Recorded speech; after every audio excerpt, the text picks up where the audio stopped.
Hello. So sorry it's been a while since I've posted a video. I have been, just as you guys have all have been, probably in quarantine, and I've just been focusing on doing a lot of internet work. I have two jobs, so I'm doing quite a bit of work on the internet. But I wanted to address somebody's question about the nature of narcissistic lies, how they lie, some examples of lies, maybe why they lie, and if they're, just some of the pathology that goes on in their minds.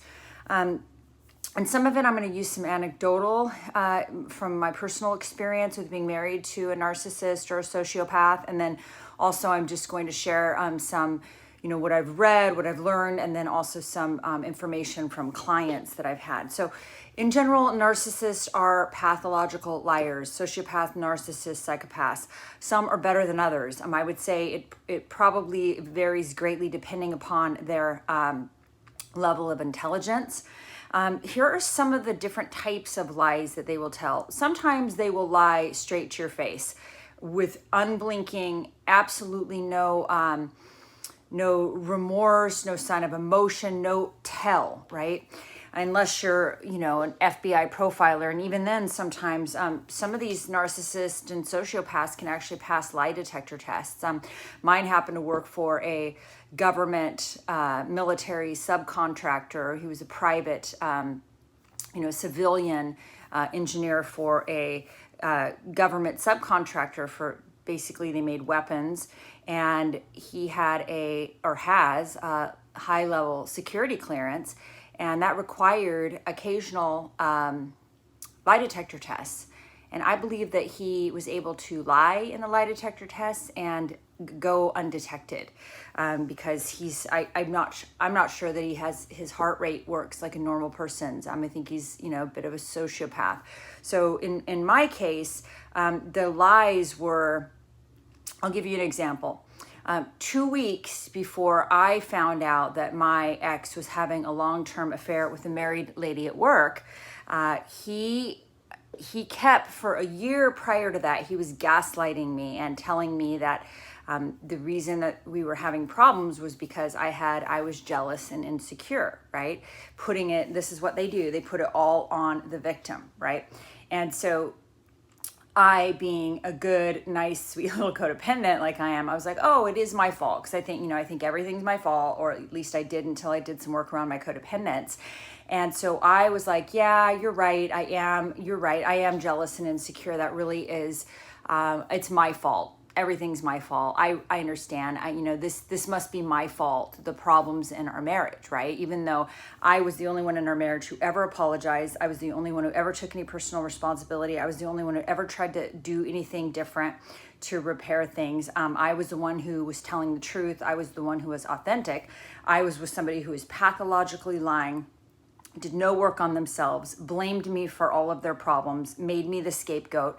And in this particular case, I was taking a course on how to address and heal my insecurities and jealousies. Like, I came from a family of trauma and abuse, and poverty. So I had, I was insecure around, lack of financial stability. I had insecurities around comparing myself to others and finding myself less than because I was, mistreated and bullied as a child and traumatized because of our poverty.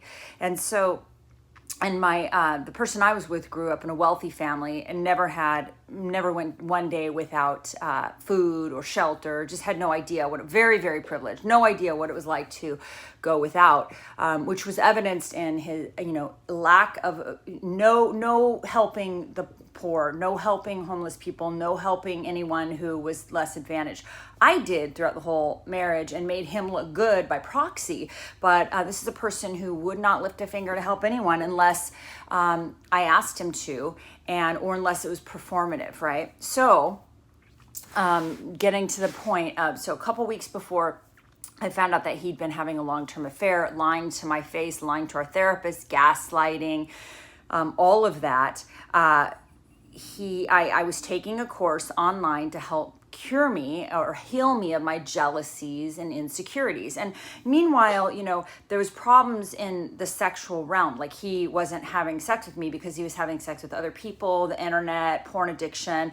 And of course, he put it on me that the sex problems were my fault, even though I was like, well, what can I do to help make things better? And he never gave me any proper explanation other than, we can go for a walk around the block. That was what he said to me. And I was like, okay, whatever. But so I'm taking this course on how to help heal my jealousies and insecurities. And there was a section in the course where you're supposed to ask your partner if they'll participate in taking the course and listening to it and doing some of the exercises to help their wife or husband with their jealousies and insecurities. Is something that a couple can do in the context of a relationship to help each other with those weak spots that they have. Of course, when you're with a narcissist, there's no room for imperfections, yet they're riddled with imperfections. They're riddled with toxicity and all sorts of issues with them, but they don't take any responsibility for those. So dead calm, this person looked at me and said, of course I will help you with your problem, with your jealousies and insecurities. And he sat for 2 hours or an hour and a half and listened to this course and on how to help me with my jealousies and insecurities.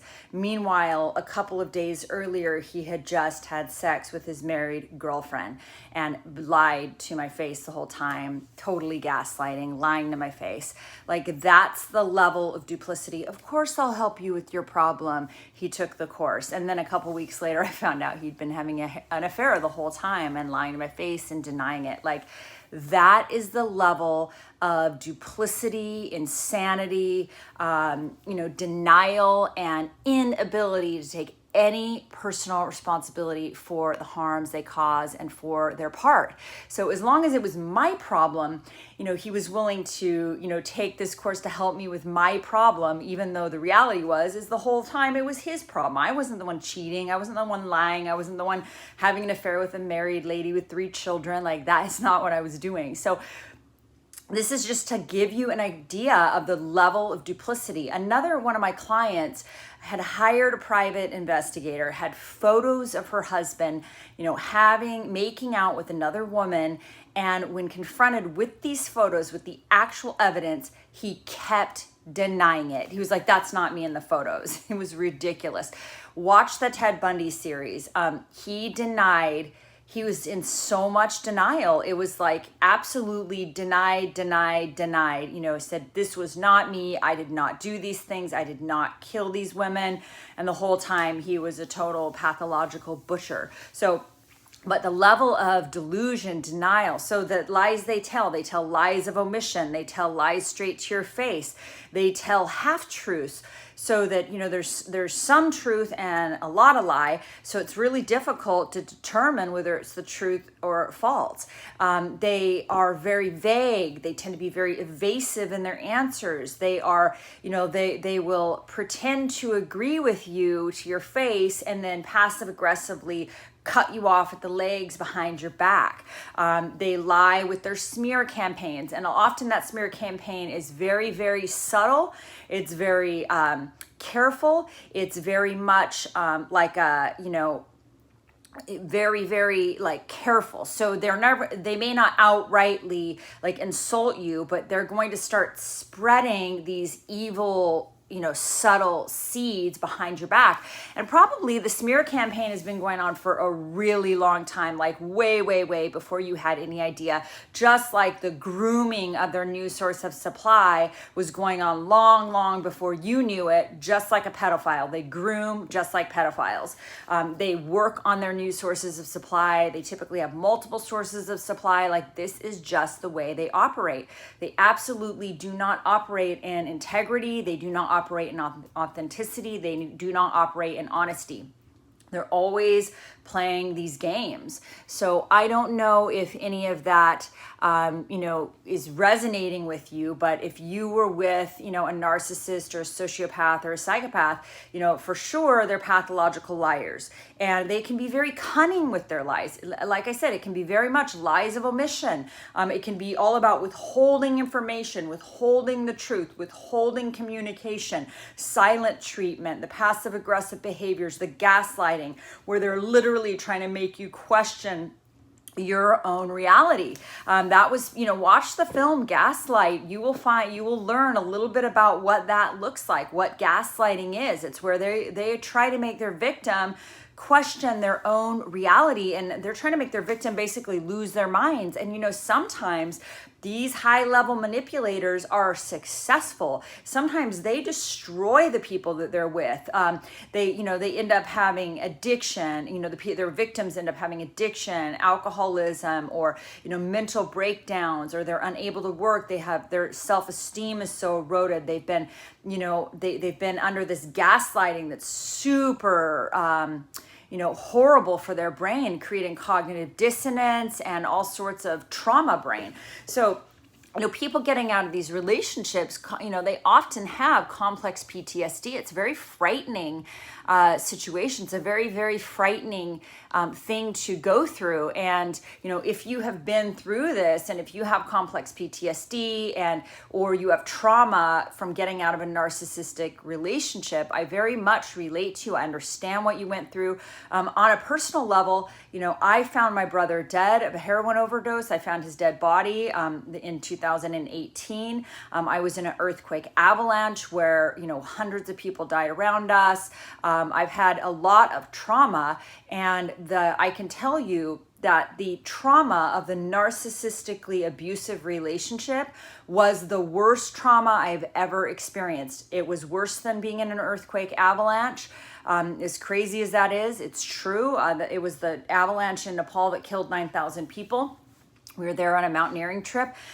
It was worse than almost losing my son to death. My son was in Guatemala, and he had a surgical error that almost killed him. He spent, many days in a hospital in a coma. He had to be life flighted. Then he spent a year of rehabilitation. Now, the reason why being with the narcissist and trying to get out of that relationship and heal from that relationship was worse than what almost happened to my son is with my son. There was truth, there was hope. Each day he kept getting better. I was dealing with reality. With the earthquake avalanche, it happened, it was horrible, there was death, there was loss, there was grieving, but it was dealing with reality. With my brother dying of a drug overdose and me finding his body, I was dealing with reality, real life. These are things that happen. But with the narcissist, I was so, I believed him, and I was so, I thought I was so in love with him, and I thought he was such a good person, and I had him on a pedestal, and I thought that he was such a amazing, kind, good, decent person, because he was a covert narcissist and he wore this mask of perfection. So I bought into the halo effect. He was, good looking, and he seemed so gentle and kind and sweet and decent. So I believed that. I bought into that mask, having no idea that I was dealing with somebody that was duplicitous and sociopathic, probably. No empathy. And I saw the lack of empathy when he was in Nepal. I definitely saw that. And that was where things started to unravel, where I saw that he didn't have normal empathy for other people. Not just me, he just didn't have empathy. It was really weird. So that's where things started to unravel, where I started to see that I was dealing with somebody who did not have empathy for other people, or if he did, it was a very impaired form of empathy.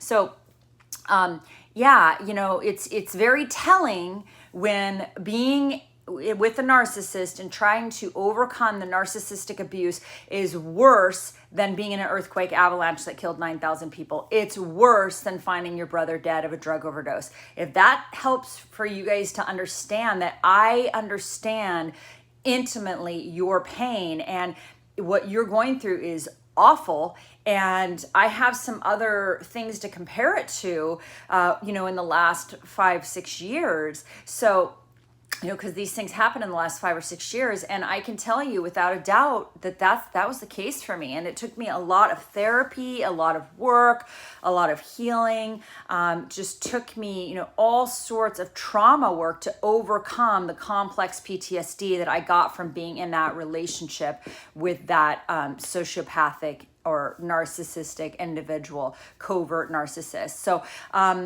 I hope you guys are being safe, healthy. You're doing lots of like indoor exercise during this quarantine, or getting outside if you can, out in your yard. I hope that you're eating really well, drinking lots of water, doing a lot of prayer and meditation. This is a chance for you to get really connected with your higher power. You can also do Zoom meetings. There's a lot of Zoom meetings there that are available online for people that have codependence. I have addressed that with myself, that I have poor boundaries, and I grew up with poor boundaries. I'm a people pleaser. I tend to, I'll do anything to, I put other people's needs above my own, and it's very uncomfortable for me to acknowledge that I have needs and to take care of myself. So I am always like taking care of other people. That's like this thing that I do, right? This people pleasing. So I'm doing a lot of work around that, specifically with the CODA work. And I encourage you, there's a lot of CODA meetings that are on Zoom. There's also SLAA, Sex and Love Addicts Anonymous, if you identify in that realm.